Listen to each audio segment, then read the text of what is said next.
Tonight, we begin with a development that senior U.S. officials had feared, dismissed publicly, and secretly prepared for behind closed doors.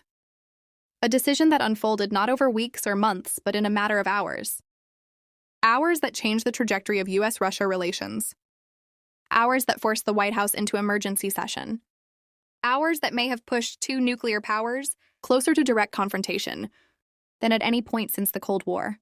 What Vladimir Putin did today crossed a line that President Biden had hoped would hold.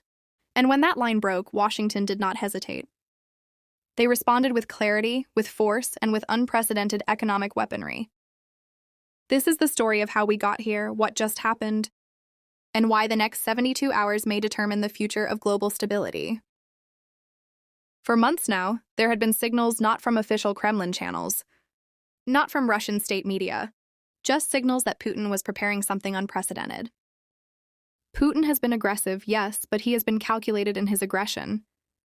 His moves have followed a certain rhythm, a pattern, almost a predictability that Western intelligence agencies had learned to read. But what set off alarm bells in Washington this week was that the pattern went silent. Intelligence analysts who monitor Russian military movements know the indicators. The unusual repositioning of strategic assets, the sudden communication blackouts between military commanders, the recall of diplomatic staff from key Western capitals, the sudden increase in encrypted traffic between Moscow and field commanders, all of that went quiet. And whenever Putin goes quiet, it means something is about to get loud. Senior officials at the State Department began circulating classified memos 3 days ago warning that Russia appeared to be preparing what one analyst described as a strategic provocation, something designed not just to test Western resolve, but to fundamentally reshape the rules of engagement. The question wasn't whether Putin would act. The question was when, and more importantly, how far he would go. Early this morning, U.S. intelligence agencies detected what they described as significant and coordinated Russian military activity, including the deployment of strategic bomber formations that had not been activated in over 18 months. These are the kinds of assets that Russia only deploys when they are signaling something very specific: imminent military escalation, nuclear posturing, or preparation for a major territorial move. Western observers didn't know which category this fell into, or whether it fell into all three at once. But what they did know was that Putin was changing his posture, and when a nuclear-armed adversary shifts posture without explanation, even by a small measure, Washington pays attention. Within hours of the first detection, satellite imagery confirmed what officials had feared. Russian forces were not just repositioning, they were preparing. Fuel depots were being activated. Command structures were being reinforced. And most alarmingly, mobile missile systems were being moved to forward positions that put them within striking distance of NATO territory. One Pentagon official, speaking on condition of anonymity, told reporters that the movements represented the most significant Russian repositioning since the early days of the Ukraine invasion. Another described it more bluntly. Putin is sending a message. The question is whether we're going to let him finish the sentence. The warning issued by the Biden administration tonight was not normal. It was not routine. It was not symbolic. It was urgent.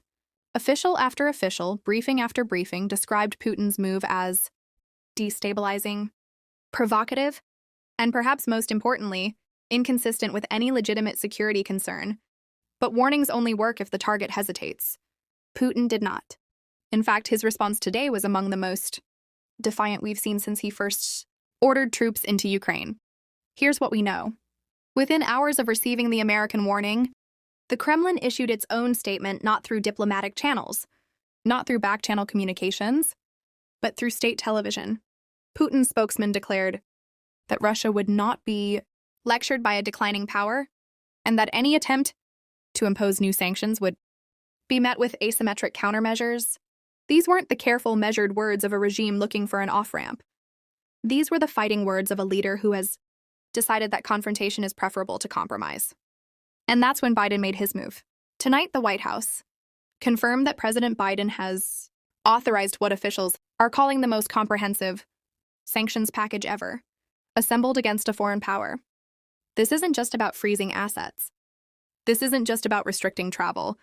This is about systematically dismantling Russia's ability to function as a modern economy. The package includes complete disconnection from SWIFT banking systems, not partial, not temporary, but total. Every Russian financial institution, including the central bank, would be cut off from the international payment system that makes global commerce possible.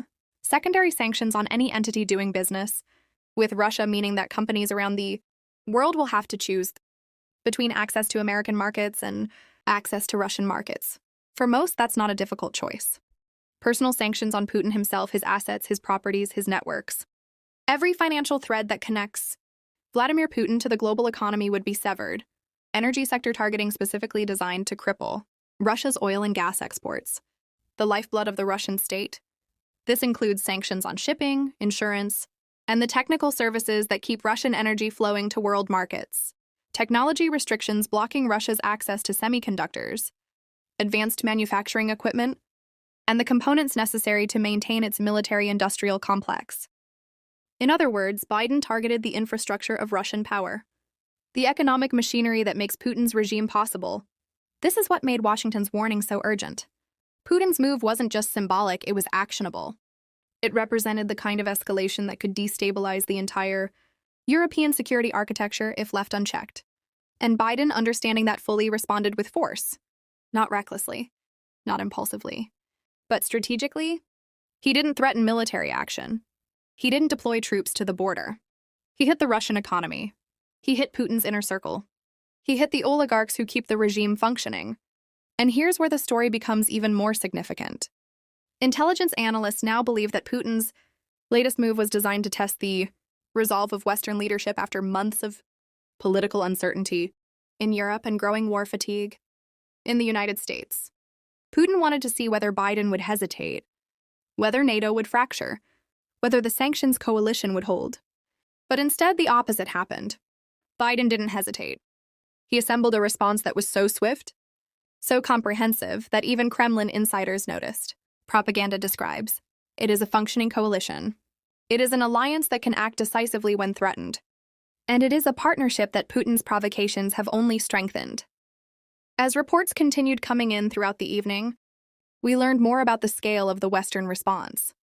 The Treasury Department announced the immediate freezing of over $300 billion in Russian sovereign assets held in Western financial institutions, forcing an immediate crisis in Moscow's ability to manage its currency. The Commerce Department targeted technology exports that had been flowing to Russia through third countries in the last several months. European Union officials, operating in unprecedented coordination with Washington, reportedly signed on to a joint sanctions framework that would close the loopholes Russia has exploited since 2022. The United Kingdom announced its own parallel measures, including the seizure of luxury properties owned by Putin-connected oligarchs in London. This wasn't just sanctions. This wasn't just diplomatic pressure. This was economic warfare. This was financial isolation. And financial isolation is the one thing Putin has struggled to survive since the invasion of Ukraine began. For every military advance Russia has made, the Western coalition has countered with something that makes that advance harder to sustain. Tanks cost money. Missiles cost money. Soldiers cost money. And tonight, Biden moved to ensure that Russia would have less of it. Remember, Putin thought the West was too divided to respond effectively. He thought European dependence on Russian energy would prevent unified action. He thought American political polarization would paralyze Washington. He thought that time was on his side, that Western attention would drift, that support for Ukraine would fade, that eventually the cost of confrontation would become too high. But tonight, the exact opposite is happening. The West is more unified than it has been in decades. European nations are accelerating their transition away from Russian energy. And Washington, despite its domestic divisions, has just demonstrated that it can still project economic power with devastating precision. Putin bet on Western weakness. Tonight, he discovered Western strength. What makes this moment so dangerous and so consequential is that Putin's latest move happened at a time when he is under enormous pressure from multiple directions. Russian military hardliners want more aggressive action, a decisive blow that would end the conflict on Moscow's terms. Russian oligarchs want stability and end to sanctions that have devastated their wealth and restricted their access to the global elite. Russian nationalists want expansion, the absorption of Ukrainian territory into a greater Russian state. Russian pragmatists want survival. They see the economic writing on the wall and want an off-ramp before complete collapse. Putin is balancing these demands while managing a military campaign that has proven far more costly than anyone in Moscow anticipated. And when leaders in that position make sudden moves, they're not doing it from strength. They're doing it from pressure. They're doing it from vulnerability. They're doing it because they feel their options narrowing. And that makes them dangerous. Because leaders who feel cornered often do unpredictable things. The White House statement, now being distributed to every major news outlet and foreign government, was designed to signal that the United States is not willing to allow Russian aggression to go unchecked. Officials said plainly that Putin's actions were inconsistent with the behavior expected of a responsible member of the international community. That is diplomatic language for, we see what you're doing. We're not going to tolerate it. And there will be consequences. You don't usually hear that tone from Washington unless something serious is at stake. The statement went further, warning that additional measures, including potential restrictions on Russian access to global shipping lanes, were under active consideration if Putin did not immediately de-escalate. This is the language of ultimatum. This is the language of final warning. And it's the language that typically precedes significant action. Meanwhile, President Biden addressed the American public in a brief but forceful statement from the White House tonight. He said, "Let me be clear, the United States will not stand by while Russia threatens the security of our allies and the stability of the international order." He said, "We have given President Putin every opportunity to choose a different path. He has chosen confrontation, so be it." And he said, "America's commitment to our allies is ironclad. Our resolve is unshakable. And our response will be swift, unified, and devastating to those who threaten peace." These are not rhetorical flourishes. These are statements from a president who understands just how high the stakes have become. And they are words that will be analyzed in Moscow, in Beijing, and in every capital around the world. Here's what makes the situation even more concerning. Putin's latest move wasn't isolated. Along with the military repositioning, Belarus also announced joint exercises with Russian forces along the Polish border.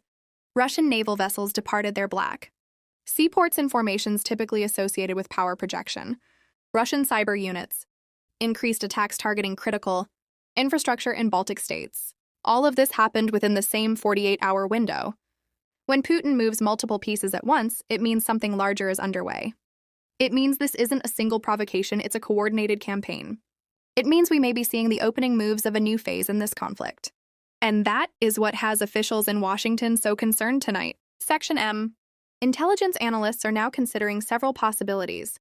One is that Putin is preparing for a renewed offensive in Ukraine, a spring campaign designed to break the stalemate before Western military aid can fully arrive.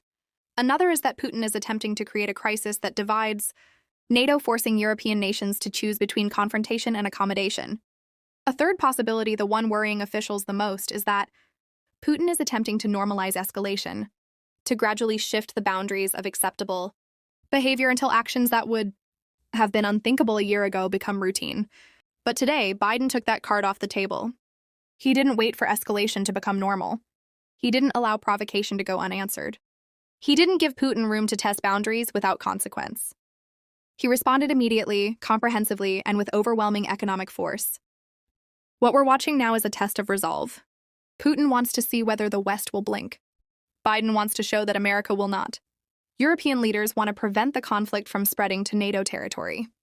And everyone wants to prevent the situation from escalating to nuclear confrontation. These are the stakes. This is the moment. And the decisions made in the next 72 hours may shape the international order for decades to come. Tonight, we've heard from senior officials who are now monitoring Russian response in real time. They say initial indicators suggest the Kremlin was surprised by the speed and scope of the Western response. They say Russian financial markets, which were already under stress, are showing signs of panic. And they say Putin's decision to escalate is likely part of a broader strategy intended to create negotiating leverage before potential talks. But Biden is not backing down. In fact, Biden is doubling down. The response today, swift, comprehensive, and coordinated, sent a message to Putin that provocation will be met with consequence. And it sent a message to allies that America remains committed to collective security. As the night goes on, we expect more details to emerge about what exactly Putin hoped to achieve. But what we do know is that Biden's response was timely. It demonstrated Western unity at a moment when Putin was betting on division. It imposed real costs on Russian aggression, and it signaled to the world that the rules-based international order still has defenders willing to fight for it. What happens next will depend on what Putin does in the next 72 hours. If he backs down, this moment will be remembered as the day the West called his bluff. If he escalates further, Washington and its allies have already shown they are ready. They have shown they are unified. They have shown they are ready to respond. And tonight, for the first time in months, Putin appears to be reconsidering. The Kremlin is quiet. Too quiet. And when Putin is quiet, it means he is calculating. It means he is weighing his options. It means he is choosing his next move carefully. Because tonight, Putin learned something he has learned many times before. That Western democracy, for all its flaws, can act decisively when threatened. That economic power, properly deployed, is a weapon as devastating as any missile. And that the price of aggression will always be higher than he expects. This story is far from over. But tonight, one thing is clear. Putin pushed. Biden pushed back. And the world is watching to see who blinks first. And we will be here, watching every detail, as the next phase unfolds.